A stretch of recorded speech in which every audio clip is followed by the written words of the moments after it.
문재인 대통령은 국방부를 향해 왜 아직도 우리 군 스스로 전시작전 통제권을 행사할 수 없는 것인지 엄정한 논의가 진행돼야 한다고 말했습니다.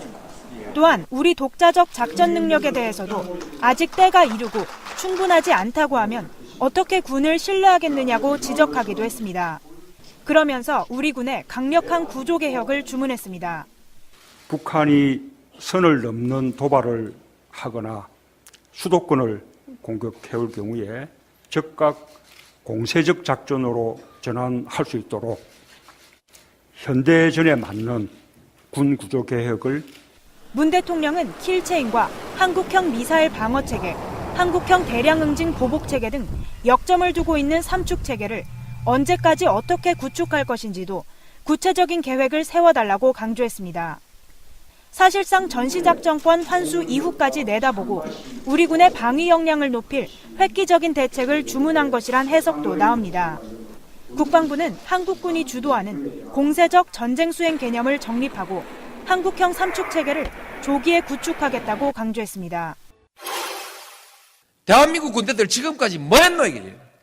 나도 군대 갔다 왔고 예비군 훈련까지 다 받았는데 심심하면 사람한테 세금 내라 하고 불러다가 뺑뺑이 돌리고 훈련시키고 했는데 그 위에 사람들은 뭐 해서 작전 통제권 자기들 나라 자기 군대 작전 통제도 한 게 제대로 할 수 없는 군대를 만들어 놔놓고 나 국방장관이요 나 참모총장이요 그렇게 별들 달고 그드럭거리고 말았다는 얘기입니까?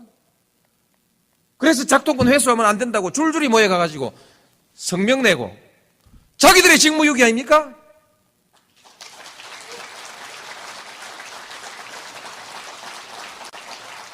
부끄러운 줄을 알아야지. 이렇게 수치스러운 일들을 하고 작동권 돌려받으면 우리 한국군들 잘해요. 경제도 잘하고 문화도 잘하고 영화도 잘하고 한국 사람들이 외국 나가보니까 못하는 게 없는데 전화기도 잘 만들고 차도 잘 만들고 배도 잘 만들고 못하는 게 없는데 왜 작전 통제권만 왜 못한다는 얘기입니까? 노무현입니다를 어젯밤에 갑자기 우리 딸이 노무현입니다를 보자고 하더라고요. 갑자기. 그래서 노무현입니다를 우리 딸의 아빠와 우리 딸의 엄마랑 우리 딸이랑 셋이 본 거예요. 그런데 그 아이가 처음부터 끝까지 단 한순간도 한눈 팔지 않고 영화에 집중을 하면서 노무현 대통령님이 너무 멋있다는 거예요. 그리고 노무현 대통령님이 이렇게 막 연설하는 장면 나오잖아요. 그걸 보면서 어떻게 저기 호랑이도 아닌데 저렇게 생기가 뿜어져 나오냐고 사람 몸에서. 그런 얘기를 하면서 봤는데 거기에 이제 우리 문재인 대통령님 나오시잖아요. 근데 문재인 대통령의 그 노무현입니다에 나온 그 모습 있잖아요. 그게 정말 카리스마 짱이더라고요. 진짜 멋있더라고요. 그 노무현입니다. 그래갖고 가족 셋이 울고 일치하는 시간이었어요. 그렇게도 가족이 화합을 하는군요. 네, 우리 남편은 부산 출신인데 원래 노무현 매니아였고요. 네, 그리고 우리 딸은 어렸을 때 노무현 대통령을 배웠어요. 그래서 그 자기는 경선이 진행될 때 얘가 5살이었거든요. 근데 그게 너무 강렬해서 기억이 난대요.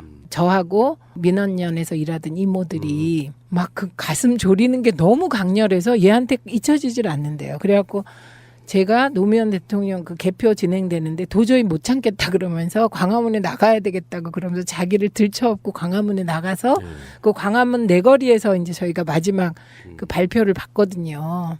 그래서 그때 상황이 그게 너무 각인돼서 기억이 난대요. 아기가 너무 강렬해서. 그리고 그 후에 이제 우드칩 우드칩 뭔지 아세요? 봉화에 내려가셔서 장군차를 재배하셨잖아요.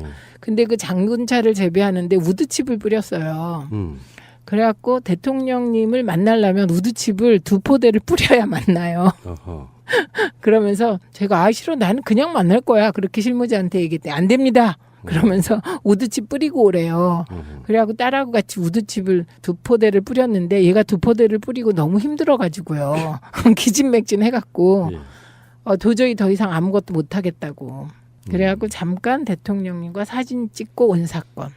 얘기를 한마디도 못했어요. 이런 것만 언제 모아서 네. 몇 시간 좀 했으면 좋겠다. 그런 사람 많죠. 네, 그렇죠. 네, 그래서 그때 고 대통령님과 우드칩 뿌리고 대통령께서 나오셔서 사진을 찍었는데 그때 대통령이 무슨 의미인지 모르잖아요. 얘가 그때는 이제 나이가 조금 들었죠. 초등학교 때였는데 근데 어쨌든 그 대통령의 그 모습이 너무 얘한테 이렇게 막 각인된 거죠. 그리고 그 뒤에 누가 노무현 그러면 서민 대통령 이러고 다녔어요. 서민 대통령. 그러니까 근데 어쨌든 어제는 그렇게 가족이 모여서 일치의 시간 가졌습니다. 저는 가끔씩 문득 역사 속에 그와 나는 어떻게 만났을까 이런 생각들을 해보거든요. 그렇죠. 저 아주 어렸을 때 이제 5.18 행사가 불법이었던 시절에 광주 도청에 있는 그 5.18 때만 되면 행사를 했어요. 그 행사의 무대에 제가 올라가서 연설했던 기억이 나요. 어머 연설하셨어. 몇 살 때야 그럼? 중3? 고1? 뭐 이런 정도였거든요. 그러면 우리가 지난 촛불 때 예, 중3, 그러니까. 고1이 막 올라와서 연설하면 정말 열광했잖아요. 제 기억에 그렇게 올라간 사람 저 혼자였어요. 혼자여가지고 뭐 제 어떤 상황적인 배경도 있으니까 네. 심하게 욕을 했던 것 같아요. 전두환 노태우에 대해서 당시에. 네. 그러다가 동생이 이제 서울 올라와서 이제 공무원 시험 준비. 그래서 지금 이제 공무원인데 그때 한참 노무현 대통령이 이제 경선 시기였는데 네. 둘 다 이제 노무현 대통령 팬이었으니까 네. 노무현 대통령이 광주에서 어떻게 될까 뭐 그 전에 이제 제주도 뭐 하고 올라오면서 뭐 한화갑 이인재 이런 사람들이 사실상 우위였던 그런 선거였잖아요. 네. 광주 사람들을 나는 믿는다. 광주에서 노무현 후보가 굉장히 좋은 성적을 거둘 거야라고 이야기를 했는데 그게 딱 맞아 떨어진 거예요. 그렇죠. 그때 광주에서 2, 3등 정도 할 네. 거라고 우리가 예상을 했죠. 그랬더니 그 후로 동생이 제가 하는 정치적인 이야기는 다 믿어요. 어쨌든 흐름상에 보면 나는 광주 사람들의 민도를 믿는다 이런 개념이었거든요. 최소한 지역 감정을 분쇄시키고 나아가려면 노무현 대통령이 광주에서만큼 그러니까 후보는 못 되더라도 광주 쪽에서 훨씬 많은 지지가 나와야 된다. 그게 광주 사람들이야 이렇게 이야기했던 것이 사실상 지금 최근에 문재인 대통령의 대통령 당선까지도 저는 그게 이어진다고 보는데 그러니까 역사 속에서 직접 간접으로 계속 만나고 있는 사람이에요. 이분은. 그러네요. 그런 느낌이고 출발하실까요? 이 얘기 좀 더 하고 싶다. 왜냐하면 갑자기 그때 경선 얘기를 하니까 진짜 가슴이 터질 것 같아요. 그때 노무현에 대한 우리의 마음. 그때는 노무현 대통령 이거 다 소용없어요. 그냥 노무현이라는 이름 석자가 그냥 모든 국민들 있잖아요. 지지하는 국민들의 가슴을 터질 것 같게 했거든요. 우리가 그때 민원연 사무처 활동가가 그때 10명쯤 됐는데 우리가 10명이 다 국민 경선인단 신청을 한 거예요. 그런데 9명이 떨어지고 1명이 된 거예요. 그때는 너무 많은 사람이 국민 경선인단 신청을 했기 때문에 그때도 당내 당외가 5대5였잖아요. 그래갖고 그 5에 들어가기 위해서 10명이 신청했는데 1명 되고 나머지 다 떨어져갖고 우리가 좌절해갖고 밥도 안 먹었다니까요. 그리고 저는 뭐 그때 노무현이라는 사람이 후보가 되리라는 생각을 거의 아무도 안 할 때인데 그때 이제 노무현 상식 혹은 희망이라는 책을 우리 그 민원연의 회원 하나가 기획을 해서 책을 만들었던 거예요. 근데 그때 시민단체 사무총장인 저한테 거기에 노무현에 대한 그 내용을 써달라는 거예요. 근데 그때까지 시민단체는 중립성의 덫에 빠져 있었을 때거든요. 그런데 제가 생각을 해보니까 써야 되겠더라고요. 이 사람이 대통령이 돼야 될 것 같아요. 그래갖고 노무현은 왜 조선일보와 싸우는가. 그거를 쓰는데 막 쓰면서 더 좋아지는 거죠. 이렇게 배짱 있는 정치인이 이 세상에 어딨어 막 이러면서. 그러니까. 그거 막 좋았는데 마지막에 딱 하나가 궁금해지는 거예요. 이 사람은 언론과 이렇게 싸우면서 두렵지 않았을까. 그래서 이제 그 노무현 대통령과 통화를 하게 됐죠. 그때 아하. 경선 과정에. 그래갖고 전화가 왔어요. 그래갖고 통화가 됐는데 제가 물어봤죠. 두렵지 않으시냐고. 모든 정치인이 다 언론에 잘 보이려고 하는데 이렇게 맞서 싸우는 게 그것도 조선일보와 싸우는 게 두렵지 않냐고.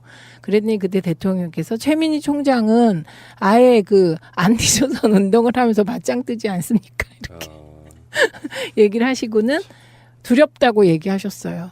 어떤 때 정말 두려울 때가 있다. 그런데 어떡하냐. 이렇게 말씀을 하시니까 더 좋아지는 거죠. 이분이 두려운데 맞서는 게. 저는 그때 생각. 현재 문재인 대통령이 노무현 대통령의 어쩌면 친구이자 수혜자이기도 하지만 저는 피해자라고도 생각해요. 어떤 측면에 그러냐면은 문재인 후보는 2012년에는 사실상 다른 대안이 없었어요. 네. 야당 내에서. 네. 그러니까 인간적으로 좋아하고 접근하기 이전에 문재인이라고 하는 캐릭터는 계속 그 뒤에 노무현 후광이라는 게 있었단 말이에요.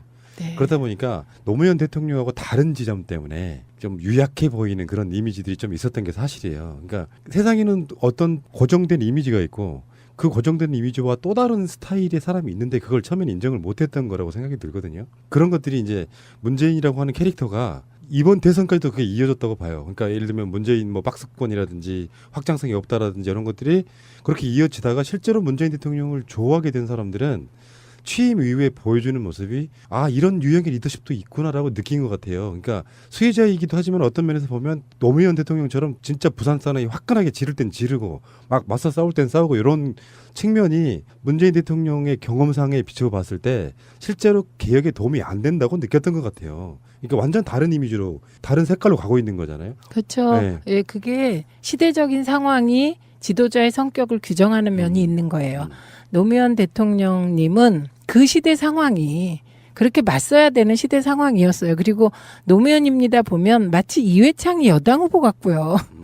노무현 대통령께서는 야당 후보 같으세요.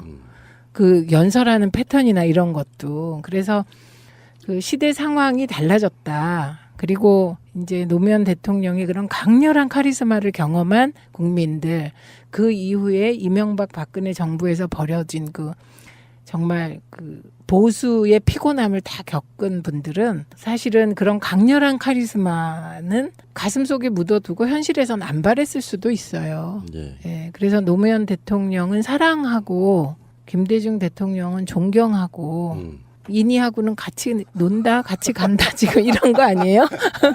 그런데요, 예. 그 교과서적 리더십을 가진 분이세요. 예, 그러니까. 예, 그리고 뭔가 하나를 마음 먹고 결정하면 마음이 잘 안 바뀌시기 때문에 예. 은근하고 끈기 있는 그렇죠. 새로운 리더십을 보시게 되는 거죠. 다음 대통령은 또 다른 리더십이 있겠죠. 그렇죠. 네, 그렇게 네. 이제 받아들이는 게 중요할 것 같고요. 네. 자, 이제는 문재인 대통령은 문재인만의 색깔을 저는 찾았다고 봐요. 네. 문재인 스타일의 개혁이나 리더십 있다고 보고, 자, 그 밥자리 가셨어야 되는데. 아, 결국은 또 두고 보세요. 혹시 아세요? 대통령께서 원외 지역위원장들 불러주실지? 거기서는 설렁탕이 나올까요? 저는 곰탕 더 좋아해요. 웃겨 죽는 줄 알았네. 그 이야기는 뭐 다른 방송에 했으니까 넘어가겠습니다.